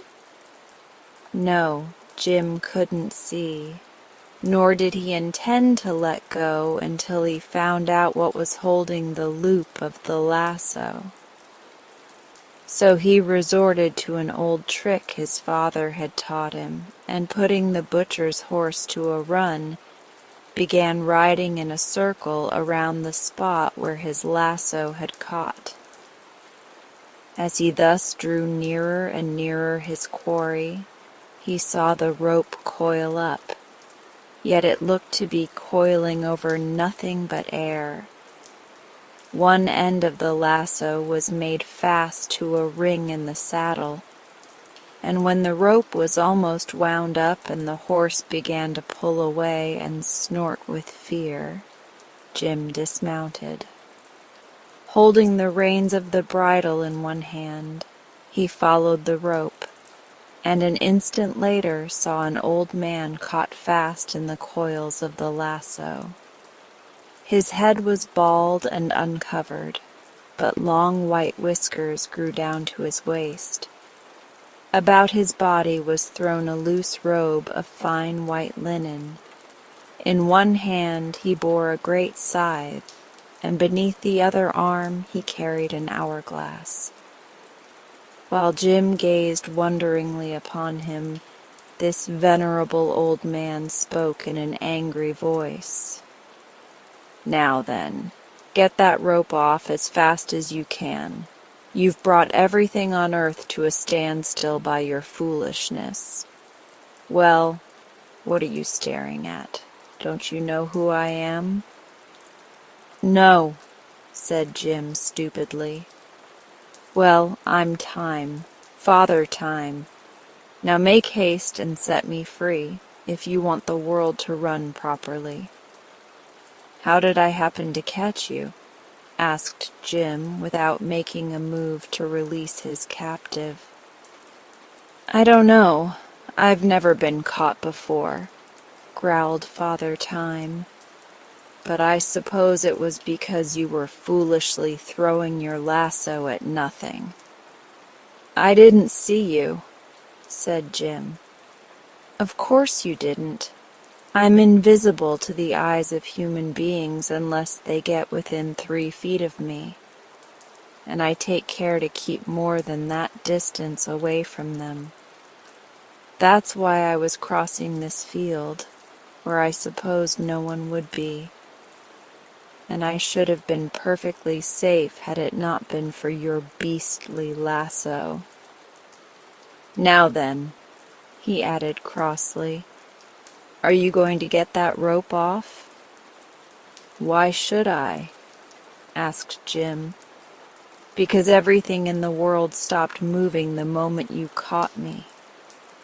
I don't suppose you want to make an end of all business and pleasure and war and love and misery and ambition and everything else, do you? Not a watch has ticked since you tied me up here like a mummy." Jim laughed. It really was funny to see the old man wound round and round with coils of rope from his knees up to his chin. "It'll do you good to rest," said the boy. "From all I've heard, you lead a rather busy life." "Indeed I do," replied Father Time with a sigh. "I'm due in Kamchatka this very minute, and to think one small boy is upsetting all my regular habits." "Too bad," said Jim with a grin. "But since the world has stopped anyhow, it won't matter if it takes a little longer recess. As soon as I let you go, time will fly again. Where are your wings?" "I haven't any," answered the old man. "That is a story cooked up by someone who never saw me. As a matter of fact, I move rather slowly." "I see you take your time," remarked the boy. "What do you use that scythe for?" "To mow down the people," said the ancient one. "Every time I swing my scythe, someone dies." "Then I ought to win a life-saving medal by keeping you tied up." said Jim. "Some folks will live this much longer." "But they won't know it," said Father Time with a sad smile. "So it will do them no good. You may as well untie me at once." "No," said Jim with a determined air. "I may never capture you again. So I'll hold you for a while and see how the world wags without you."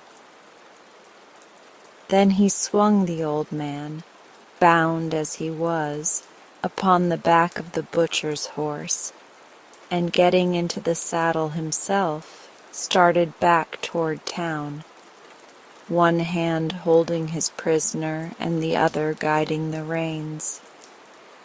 When he reached the road, his eye fell on a strange tableau. A horse and buggy stood in the middle of the road, the horse in the act of trotting, with his head held high and two legs in the air, but perfectly motionless. In the buggy a man and a woman were seated, but had they been turned into stone they could not have been more still and stiff. "There's no time for them," sighed the old man. "Won't you let me go now?" "Not yet," replied the boy. He rode on until he reached the city, where all the people stood in exactly the same positions they were in when Jim lassoed Father Time. Stopping in front of a big dry goods store, the boy hitched his horse and went in. The clerks were measuring out goods and showing patterns to the rows of customers in front of them. But everyone seemed suddenly to have become a statue. There was something very unpleasant in this scene, and a cold shiver began to run up and down Jim's back, so he hurried out again. On the edge of the sidewalk sat a poor, crippled beggar, holding out his hat, and beside him stood a prosperous-looking gentleman who was about to drop a penny into the beggar's hat. Jim knew this gentleman to be very rich, but rather stingy. So he ventured to run his hand into the man's pocket and take out his purse, in which was a $20 gold piece. This glittering coin he put in the gentleman's fingers instead of the penny, and then restored the purse to the rich man's pocket. "That donation will surprise him when he comes to life," thought the boy. He mounted the horse again and rode up the street. As he passed the shop of his friend, the butcher, he noticed several pieces of meat hanging outside. "I'm afraid that meat'll spoil," he remarked. "It takes time to spoil meat," answered the old man. This struck Jim as being queer, but true. "It seems time meddles with everything," said he. "Yes, you've made a prisoner of the most important personage in the world," groaned the old man, "and you haven't enough sense to let him go again." Jim did not reply, and soon they came to his uncle's house, where he again dismounted. The street was filled with teams and people, but all were motionless. His two little cousins were just coming out the gate on their way to school, with their books and slates underneath their arms. So Jim had to jump over the fence to avoid knocking them down. In the front room sat his aunt, reading her Bible. She was just turning a page when time stopped. In the dining room was his uncle, finishing his luncheon. His mouth was open and his fork poised just before it, while his eyes were fixed upon the newspaper folded beside him. Jim helped himself to his uncle's pie, and while he ate it, he walked out to his prisoner. "There's one thing I don't understand," said he. "What's that?" asked Father Time. "Why is it that I'm able to move around while everyone else is froze up?" "That is because I'm your prisoner," answered the other. "You can do anything you wish with time now. But unless you are careful, you'll do something you will be sorry for." Jim threw the crust of his pie at a bird that was suspended in the air, where it had been flying when time stopped. "Anyway," he laughed, "I'm living longer than anyone else. No one will ever be able to catch up with me again. Each life has its allotted span," said the old man. "When you have lived your proper time, my scythe will mow you down." "I forgot your scythe," said Jim thoughtfully. Then a spirit of mischief came into the boy's head, for he happened to think that the present opportunity to have fun would never occur again. He tied Father Time to his uncle's hitching post, that he might not escape, and then crossed the road to the corner grocery. The grocer had scolded Jim that very morning for stepping into a basket of turnips by accident. So the boy went to the back end of the grocery and turned on the faucet of the molasses barrel. "That'll make a nice mess when time starts the molasses running all over the floor," said Jim with a laugh. A little further down the street was a barber shop, and sitting in the barber's chair, Jim saw the man that all the boys declared was the meanest man in town. He certainly did not like the boys, and the boys knew it. The barber was in the act of shampooing this person when time was captured. Jim ran to the drugstore, and getting a bottle of mucilage, he returned and poured it over the ruffled hair of the unpopular citizen. "That'll probably surprise him when he wakes up," thought Jim. Nearby was the schoolhouse. Jim entered it and found that only a few of the pupils were assembled, but the teacher sat at his desk, stern and frowning as usual. Taking a piece of chalk, Jim marked upon the blackboard in big letters the following words: "Every scholar is requested to yell the minute he enters the room. He will also please throw his books at the teacher's head. Signed, Prof. Sharp." "That ought to raise a nice rumpus," murmured the mischief maker as he walked away. On the corner stood Policeman Mulligan, talking with old Miss Scrapple, the worst gossip in town, who always delighted in saying something disagreeable about her neighbors. Jim thought this opportunity was too good to lose. So he took off the policeman's cap and brass-buttoned coat and put them on Miss Scrapple, while the lady's feathered and ribboned hat he placed jauntily upon the policeman's head. The effect was so comical that the boy laughed aloud, and as a good many people were standing near the corner, Jim decided that Miss Scrapple and Officer Mulligan would create a sensation when time started upon his travels. Then the young cowboy remembered his prisoner, and, walking back to the hitching post, he came within 3 feet of it and saw Father Time still standing patiently within the toils of the lasso. He looked angry and annoyed, however, and growled out, "Well, when do you intend to release me?" "I've been thinking about that ugly scythe of yours," said Jim. "What about it?" asked Father Time. "Perhaps if I let you go you'll swing it at me the first thing to be revenged," replied the boy. Father Time gave him a severe look, but said, "I've known boys for thousands of years, and of course I know they're mischievous and reckless. But I like boys, because they grow up to be men and people my world.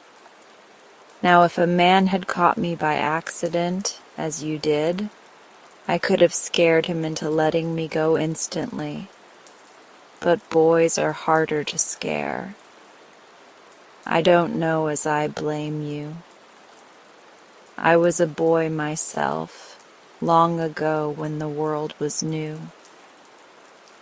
But surely you've had enough fun with me by this time, and now I hope you'll show the respect that is due to old age. Let me go, and in return I will promise to forget all about my capture. The incident won't do much harm anyway, for no one will ever know that time has halted the last 3 hours or so." "All right," said Jim cheerfully. "Since you've promised not to mow me down, I'll let you go." But he had a notion some people in the town would suspect time had stopped when they returned to life. He carefully unwound the rope from the old man, who, when he was free, at once shouldered his scythe, rearranged his white robe, and nodded farewell. The next moment he had disappeared, and with a rustle and rumble and roar of activity the world came to life again, and jogged along as it always had before. Jim wound up his lasso, mounted the butcher's horse, and rode slowly down the street. Loud screams came from the corner, where a great crowd of people quickly assembled. From his seat on the horse, Jim saw Miss Scrapple, attired in the policeman's uniform, angrily shaking her fists in Mulligan's face, while the officer was furiously stamping upon the lady's hat, which he had torn from his own head amidst the jeers of the crowd. As he rode past the schoolhouse, he heard a tremendous chorus of yells, and knew Profernball Sharp was having a hard time to quell the riot caused by the sign on the blackboard. Through the window of the barber shop he saw the mean man frantically belaboring the barber with a hairbrush, while his hair stood up stiff as bayonets in all directions, and the grocer ran out of his door and yelled, "Fire!" while his shoes left a track of molasses wherever he stepped. Jim's heart was filled with joy. He was fairly reveling in the excitement he had caused when someone caught his leg and pulled him from the horse. "What are you doing here, you rascal?" cried the butcher angrily. "Didn't you promise to put that beast inter Plimpton's pasture? And now I find you ridin' the poor nag around like a gentleman o' leisure."